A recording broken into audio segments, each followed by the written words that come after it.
Look at Apple today in 2026. The company is getting crushed in the artificial intelligence arms race. Siri is still a laughingstock compared to ChatGPT and every other modern assistant. Apple's autonomous car project has been abandoned after a decade of failure. Their virtual reality headset is a $1,000 solution looking for a problem. Meanwhile, global antitrust regulators are hammering the company from every direction. The European Union has forced them to allow third-party app stores. The United States Department of Justice is suing them for monopolizing the smartphone market. Japan, Korea, and even Australia are piling on. And what is Apple's brilliant response to all this pressure? They are squeezing out minor upgrades like toothpaste from an almost empty tube. A slightly faster processor here. A slightly better camera there. A new color option for the same phone they released 3 years ago. Nothing more. Countless Apple cultists are crying the same tired refrain. If Steve Jobs were still alive, Apple would not be like this. If only the visionary were here, he would conjure an artificial intelligence miracle. He would outmaneuver the regulators. He would make Apple great again. Stop trying to summon the ghost of your imaginary tech messiah. You are living in a fantasy. Today, AutoArchives is going to smash that filter into a million pieces. If Jobs were alive today, he would not create an artificial intelligence miracle. He would simply exploit developers more ruthlessly than ever before. He would enforce his digital prison with an iron fist and a smug smile. Decades of public relations campaigns have packaged him as a pioneer who changed the world.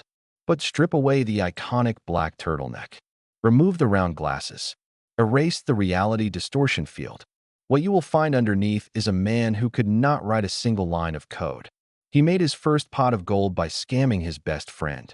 His shiny empire was built on the sweat and blood of countless unnamed engineers whose names history has already forgotten. Today, we confront the darkest cornerstone of the Apple empire. Steve Jobs was not a visionary. He was the most brilliant thief in the history of technology. Biographies love to romanticize the story of two kids in a garage changing the world. That is pure fiction. That is public relations dressed up as history. The truth is far uglier and far more revealing. Steve Jobs did not understand hardware. He could not write a single line of software. His formal education was minimal.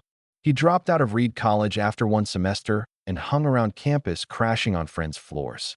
He had no technical training. He had no engineering degree. He had no ability to build anything with his own two hands. His true genius, if you can call it that, was a predatory instinct.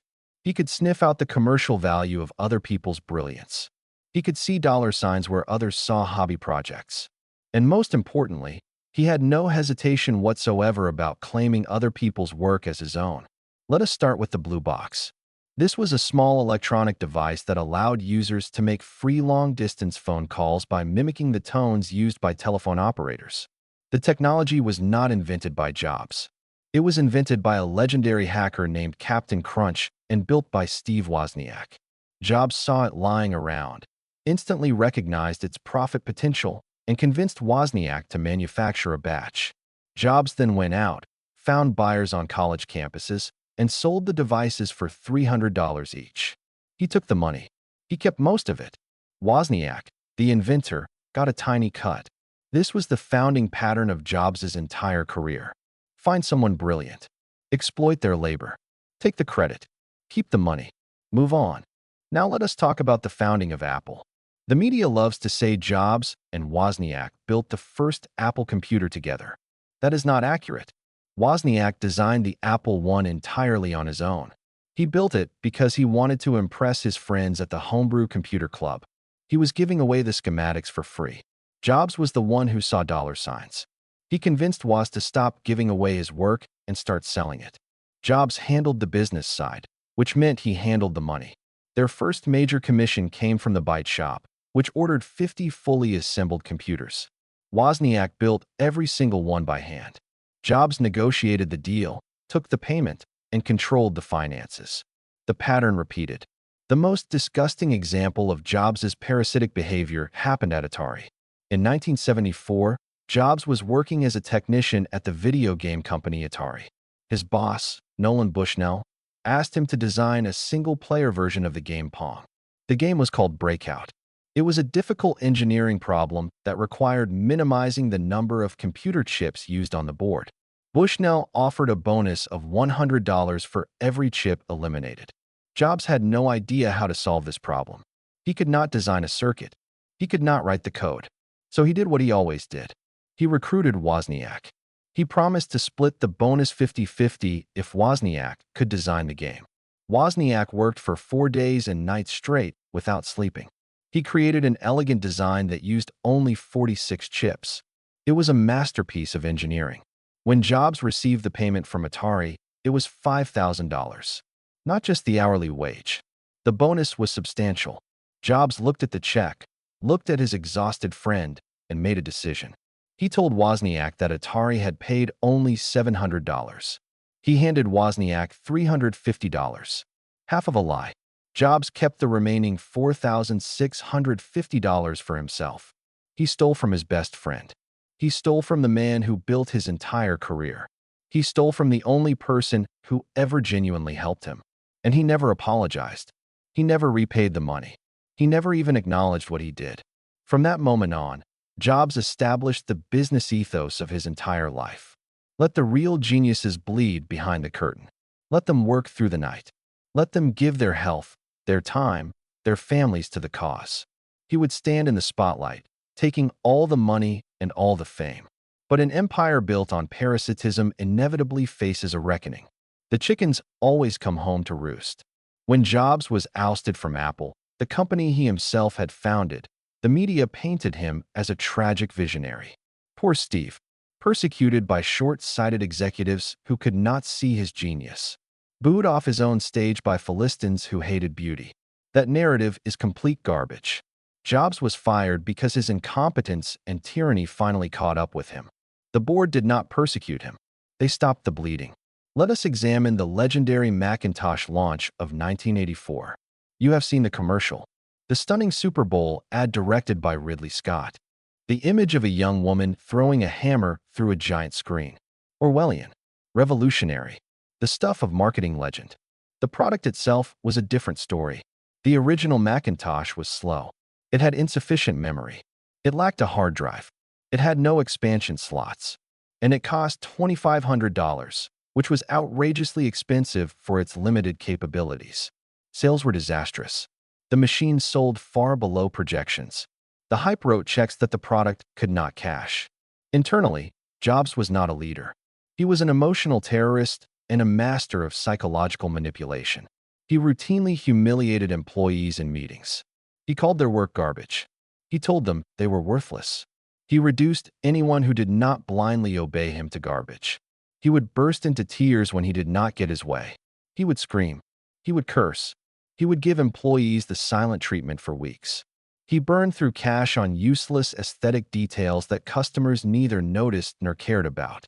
He demanded that the internal circuit boards of the Macintosh be perfectly arranged, even though no customer would ever open the case. He insisted that the machine make no noise, even though all computers at the time made noise. He delayed the launch again and again and again while engineers worked around the clock on his arbitrary whims. By 1985, Apple was bleeding money. The Macintosh was a commercial failure. The Apple II, Wozniak's creation, was still the company's only reliable source of revenue. Jobs was spending money like there was no tomorrow on a series of doomed vanity projects. The board of directors, led by John Sculley, made a decision. They stripped Jobs of his operational authority. They put him in a ceremonial role with no real power. Jobs was furious. He plotted a coup to remove Sculley and take back control. When the coup failed, he locked himself in his office, wept, and then resigned. He sold almost all his Apple shares in a fit of spite. He kept exactly one share so he could still attend shareholder meetings and cause trouble. The media narrative says he was fired. The reality is he committed professional suicide. And Apple, freed from his tyrannical rule, actually became profitable again quickly. The company did not need him. His absence was not a loss. It was a relief. Logically, a dictator kicked out of his own kingdom should learn some humility. He should reflect on his mistakes. He should grow as a person, not Jobs. Fueled by spite and arrogance, He founded a new company called Next to plot his revenge. He was going to show them all. He was going to build a computer so perfect, so revolutionary, that Apple would beg him to come back. Unfortunately for Jobs, reality was about to slap him across the face. Hard. The 12 years Jobs spent away from Apple are often polished into a myth of hibernation and rebirth. The exiled king wandering the wilderness, gathering wisdom, preparing for his glorious return. The truth is far less romantic. Those 12 years prove that relying solely on Jobs' so-called vision led to absolute, undeniable, humiliating failure. Let us start with Next. The company was founded with a mission to build the ultimate workstation for higher education. Jobs demanded perfection. The Next computer had a beautiful magnesium case. It had an optical disk drive when optical disks were still a fantasy. It had revolutionary object-oriented software. It also cost $10,000. It was insanely overpriced. It had no software. It had no market. Universities could not afford it. Businesses did not want it. The Next computer was a laughingstock.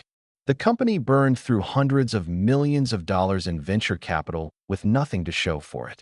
By 1993, Next had sold only 50,000 machines, a pathetic number. Jobs was forced to shut down the hardware division entirely. The company laid off more than half its employees. The great visionary had built nothing but an expensive paperweight. So how did Steve Jobs bounce back? How did he become a billionaire before returning to Apple? The answer is Pixar. And the story of Pixar reveals that Jobs' greatest successes came not from vision, but from sheer blind luck. Jobs did not create Pixar. He did not invent computer animation. He did not write the code. He did not direct a single film. Pixar was originally the computer graphics division of Lucasfilm, the company founded by George Lucas of Star Wars fame. In 1986, Lucas was going through a difficult divorce and needed cash. The computer graphics division was considered a money pit. Lucas wanted to sell it. Jobs heard about the sale and made an offer. He paid $5 million. He took over the division and renamed it Pixar. That is not genius. That is being in the right place at the right time with money to burn. For almost a decade, Pixar was exactly what Lucas had thought it was, a money pit. The company lost money every single year. It made short films that won awards but generated no revenue. It created software that was technically brilliant but commercially useless. Jobs tried to sell Pixar multiple times. Nobody wanted it. He was stuck with a division that was bleeding his next fortune dry. He had no idea that the team of animators he had acquired was about to create something revolutionary. In 1995, Pixar released Toy Story. It was the first feature-length computer-animated film in history. It was a phenomenon. It changed cinema forever. And Jobs had almost nothing to do with it. The creative genius behind Toy Story was John Lasseter and the team of animators. The business genius who structured the deal with Disney was not Jobs. Jobs happened to own the studio that made the film. That is not vision. That is luck. Pure, unadulterated, lottery-winning luck. After Toy Story became a blockbuster, Jobs leaped back into the spotlight. He played the savior. He took all the credit. His net worth skyrocketed overnight. He had failed at Next. He had stumbled into Pixar. And now, armed with $1 billion from the Pixar initial public offering, he was ready for his final act. In 1996, Apple was on its deathbed. The company had tried everything. They had launched a series of forgettable products. Microsoft was crushing them in every market. Windows was everywhere. The Mac was nowhere. Steve Jobs saw his opening. He negotiated the sale of Next to Apple for $400 million. The deal brought him back to the company he had founded. Within a year, he had maneuvered himself into the role of interim chief executive officer. Within 2 years, he had purged the board. Within 3 years, he had consolidated absolute power. The dictator had returned. Upon his return, Jobs introduced the iMac. Colorful, simple, iconic. Then the iPod. 1,000 songs in your pocket. Then the iTunes Store. Legal music downloads. And finally, in 2007, the iPhone. 3 devices. A touchscreen. An internet communicator. A phone. The world went insane. The media called him a visionary. The public bought everything he sold. But beneath that gorgeous industrial design lay the most authoritarian commercial tyranny in the history of technology. Jobs was not building an open internet. He was not connecting the world. He was building a walled garden, a prison with beautiful landscaping. Consider the non-removable battery. Every other phone had a battery you could swap out in seconds. Jobs decided that the iPhone battery would be sealed inside. You could not replace it. You could not upgrade it. When your battery died, you either paid Apple an exorbitant fee to replace it, or you bought a new phone. That is not design elegance. That is planned obsolescence dressed up as minimalism. Consider the App Store. When Apple launched the iPhone, there was no App Store. Developers could not make software for the device. Jobs wanted total control. He eventually relented under pressure, but with a twist. Every app had to be approved by Apple. Every app had to give Apple 30% of every sale. Every app had to follow Apple's arbitrary rules. Violate a rule, even accidentally, and your app was gone. Your business was gone. Your livelihood was gone. This is not an ecosystem. This is a protection racket. The Apple tax is the most successful extortion scheme in the history of capitalism. Consider how Apple treated independent developers. The jailbreak community would create features that made the iPhone better. A better control center. A better file manager. A better keyboard. Apple would watch, wait, and then steal those features. They would incorporate them into the next version of iOS without credit, without payment, without acknowledgement. That is not innovation. That is industrial espionage against your own customers. When Android emerged as a competitor, Jobs lost his mind. He told his biographer that he would destroy Android. He would go to thermonuclear war. He would spend every penny of Apple's $40 billion cash hoard to kill Google. Why? Not because Android was inferior. Because Android was open. Android gave users choices that the iPhone did not. And Jobs could not stand the idea of anyone having freedom inside his kingdom. His success was not just innovation. It was built on the extreme exploitation of supply chains. Foxconn workers in China assembling iPhones for pennies an hour. 14-hour shifts. Suicide nets around the factory buildings. Those were the real foundations of the Apple empire. Not elegance. Not minimalism. Not joy. Exploitation. Control. Tyranny. And billions of consumers, locked into his ecosystem, unable to leave because they had bought too many apps, too many songs, too much comfort inside the prison. The fall of a genius always draws sighs of pity. How tragic. Cut down in his prime. What could he have created if only he had more time? Spare me the tears. Steve Jobs' death was not a tragedy. It was the inevitable consequence of his own arrogant, paranoid, self-destructive nature. In October 2003, Jobs was diagnosed with a neuroendocrine tumor of the pancreas. Here is the crucial detail that every hagiography leaves out. This was a rare form of pancreatic cancer. It was not the aggressive, deadly, fast-moving kind. It was a slow-growing, highly treatable, often curable type. The standard medical protocol was clear. Surgery. Remove the tumor. Follow up with monitoring. The survival rate was excellent. Jobs had the resources to see the best doctors in the world. He could have had the surgery the next day. He could have been cured. What did Steve Jobs do? He rejected modern medicine. He believed that his own superior mental power could defeat the disease. He believed that his vegan diet, his fruit juices, his acupuncture sessions, his consultations with psychics and spiritual healers would save him. He refused surgery for 9 months. 9 months. While the tumor grew. While the cancer had time to spread. While his life slipped away because he thought he knew better than every oncologist on the planet. This is the reality distortion field turned inward. He had spent his whole life convincing others to believe his impossible fantasies. Now he tried to convince himself that he could wish away cancer. It did not work. Reality does not care about your charisma. Biology does not respond to marketing. By the time Jobs finally agreed to surgery in July 2004, the cancer had metastasized. He needed a liver transplant. He used his billionaire privilege to cut the line. He flew to Tennessee, where the waiting lists were shorter. He received a liver that should have gone to someone else. Someone who had been waiting longer. Someone who had not spent 9 months drinking carrot juice while their tumor grew. Even that was not enough. The cancer came back. It spread to his bones. It spread throughout his body. He spent his whole life trying to control everything. He controlled his employees. He controlled his products. He controlled his customers. He controlled the narrative. But he could not control the laws of nature. He died on October 5, 2011, surrounded by his family. His last words were, "Oh wow, oh wow, oh wow." Not a vision of the future, not a final product idea, just surprise. Even at the end, he did not see it coming. The curtain has fallen on Steve Jobs. He left behind a multi-trillion-dollar Apple empire and a legacy worshipped by billions of people around the world. But through this cynical, unflinching autopsy, AutoArchives does not want you to simply hate him. Hatred is just worship with a negative sign. We want you to extract the most ruthless rules of survival from this tech tyrant. 2 lessons. Learn them or be consumed. First, beware of anyone's reality distortion field. Never blindly worship a chief executive officer placed on a pedestal. Do not be brainwashed by their slick keynotes and their carefully rehearsed phrases about changing the world. In the business world, concepts like minimalism, elegance, and ecosystem are just pretty wrappers for monopoly, exclusion, and maximum profit.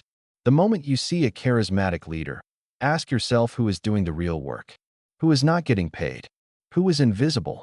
The moment you hear a beautiful slogan, ask yourself who is being locked out, who is being exploited, who is being silenced. Once you learn to see through this skin, you will stop volunteering to be harvested as a mindless consumer. You will stop crying over dead billionaires. Second, do not be a Wozniak. Wozniak was the genuine tech genius. He could build anything. He understood computers at the deepest level, but he did not understand human nature. He did not understand equity. He did not understand marketing. He did not understand contracts.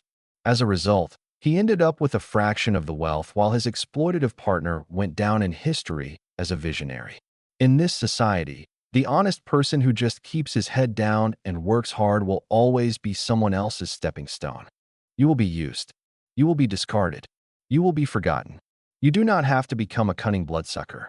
You do not have to steal from your friends. But you must learn how to defend the value of your own labor. You must understand equity.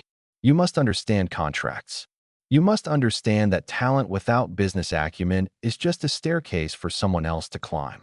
Steve Jobs was a brilliant salesman. He was a cold-blooded tyrant. He was a master manipulator. But he was not a god. He was not a visionary. He was not an inventor. He was a thief and a dictator who happened to be in the right place at the right time with the right victims. Recognize the greed and dictatorship of capital. Put away your cheap sentimentality. Stop mourning dead billionaires. Learn to protect your own interests in this brutal, unforgiving reality. That is the most valuable legacy this false god left behind. This is AutoArchives. We do not build gods. We skin them. If today's truth stung enough to wake you up, hit subscribe. See you in the next file.